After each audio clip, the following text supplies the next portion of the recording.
Greetings everyone, this is the Hipster Snek. Today, in these hot summer months, we're going to go fishing. No, we're not going to be playing one of those bizarre fishing simulators, and Seaman really isn't obscure.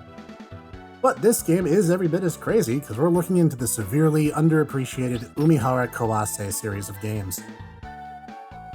Calling the series odd is an understatement, to say nothing of the fact that we in the English-speaking world only got the series for ourselves after a 21-year delay. The first game actually launched on the Super Famicom in 1994. Specifically, we'll be looking at the original Trilogy of games, which all share their basic mechanics and ideas. The newest game, Umihara Kawase Fresh, which debuted in summer of this year, takes the series in a bit of a new direction, and I haven't had the pleasure of getting it just yet, but one game at a time. The original Trilogy relied on what it called rubber band action, and they mean that a bit more literally than, say, a racing game would. Our protagonist, Umihara Kawase, which stems from a Japanese idiom about where the most meat on river and ocean fish is, has a fishing rod which she can use as her main weapon and tool to get around. When she snags a wall or ceiling with it, she can pull herself to it and use a natural elasticity to fling herself with tremendous speed. Suffice it to say that Umihara Kawase as a whole embodies the notion of a game that's easy to pick up and play, but would take a lifetime to truly master. Observe my amazing skills at the game, for instance.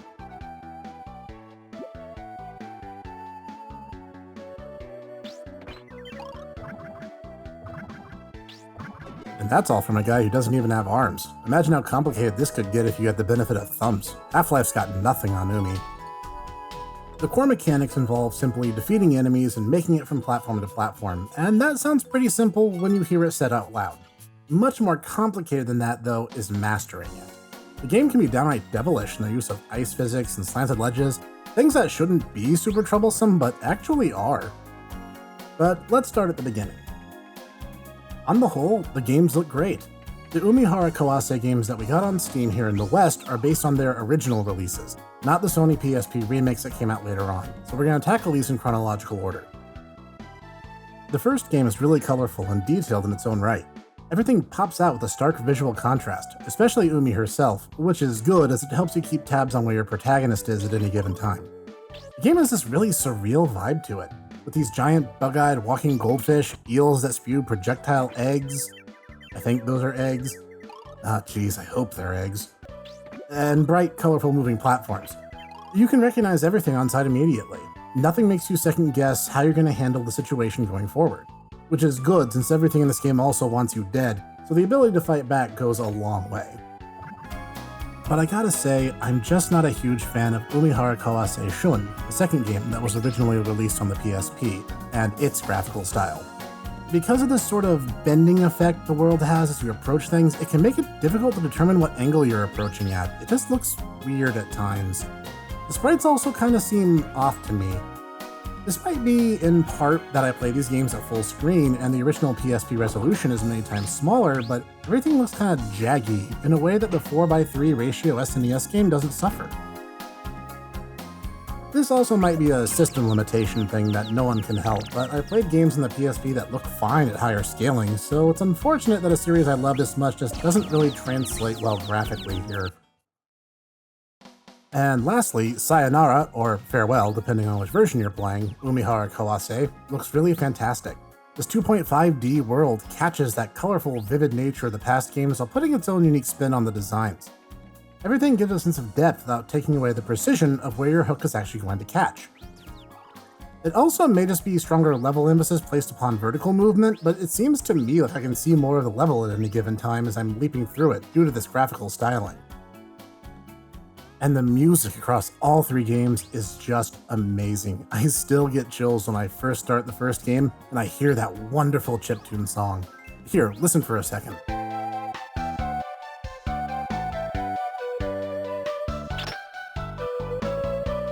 Just beautiful. And it stays consistently great throughout. It's this kind of peppy, life-affirming pop ballad kind of music that, no matter how frustrating the gameplay can get at times, I never find myself losing it to said frustration because the music is just so soothing.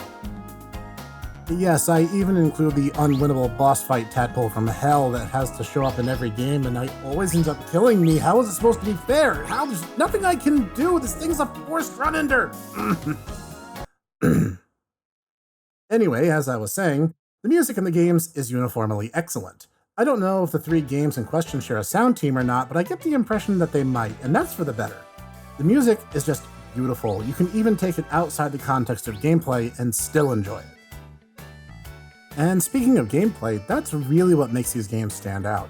As said, this game has an incredible physics engine before the phrase physics engine was widely in gaming vernacular. And I take this time out as an aside to note that in the first draft of the script I referred to it as an unreal physics engine, and realized how confusing / amusing that particular modifier is in that case. I should mention, the games do not share their engine. For starters, the fishing line is longer in the first game, and in later parts of the series, some of the mechanics are altered, though it still demands high levels of skill and very precise inputs, regardless of which installment you're playing at the time.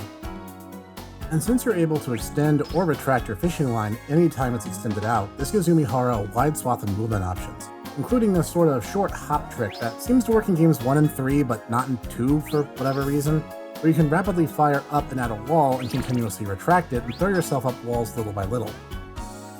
You can also do crazy things like locking the hook to the floor at your feet and walk away from it, pulling the line taut and shooting yourself forward. It's legitimately impressive how many crazy things you can do with a single mechanic. Needless to say, speedruns these games are among the few I find legitimately impressive, though that does come with the asterisk that none of them will ever do a 100% run of the game, due to a lot of mechanics not being well understood yet. In the first game, for instance, there's a certain level that will not open until you've been playing for at least 30 minutes real time. Double this with the fact that, in the first game alone, there's nearly 50 levels, and you can only visit about half of those in any single run. These games were built for replayability. Detracting from that a bit is that the first 2 games use a live system. Let it be said here and now, I do not like lives in games as they represent money as a gameplay mechanic. They're a holdover from arcades of the 80s where quarters and tokens earned you chances to play. And outside of EA, no one should really be treating money as a mechanic. And while 10 lives is generous for an SNES-era platformer, these games are unforgiving and brutally difficult. In fact, in the first 2 games, the ones where you had to chart your path as you went and could never backtrack once a choice was made, a wild guess can lock you into a dead end of a run, either against the run-ending polywog from hell, or just in a series of levels too fiendishly clever to realistically beat with a small handful of attempts to parse the trick involved. Sayonara, meanwhile, does away with lives as a system and instead simply maintains a running count of how many times you attempted, cleared, and failed a particular stage, allowing you to pick any level you've gained access to in that time. This is good, as these games are kind of infamous for not really having endings, just a credit scroll. Which I must admit, I'd be at a loss as to think of an ending for something as trippy as a game about walking fish which gets stuffed into a pink rucksack of a half-crazed sushi chef. Calling this game bizarre is just an understatement. And as said, not only is a fresh sequel hot off the presses, Umi herself has begun to make cameos in other games, like the 2D fighter, Blade Strangers, where she and some extra characters from the third game show up as fighters. It's amazing to me that this trippy, dreamlike game series has been so long ignored, and yet it's a wonderful, challenging, exquisite, and artistic trip through amazing and simplistic gameplay mechanics. Best yet, the first 3 games are on Steam and the 3DS, and the newest game is on the Nintendo Switch, so be sure to show your love for everyone's favorite sushi chef. This has been the Hipster Snek. If you like this trippy odyssey through aquatic life and difficult physics puzzles, be sure to tap that like button to let me know. If you want to be alerted to when more content like this is being served up, hot and fresh, tap the subscribe and bell icons down as well. To help me pay for my future sushi tabs and other amazing games, you can even become a patron at my Subscribestar page, link in the description below. Join me next time for something magical to drop in as we cover another obscure review, and I'll see you there.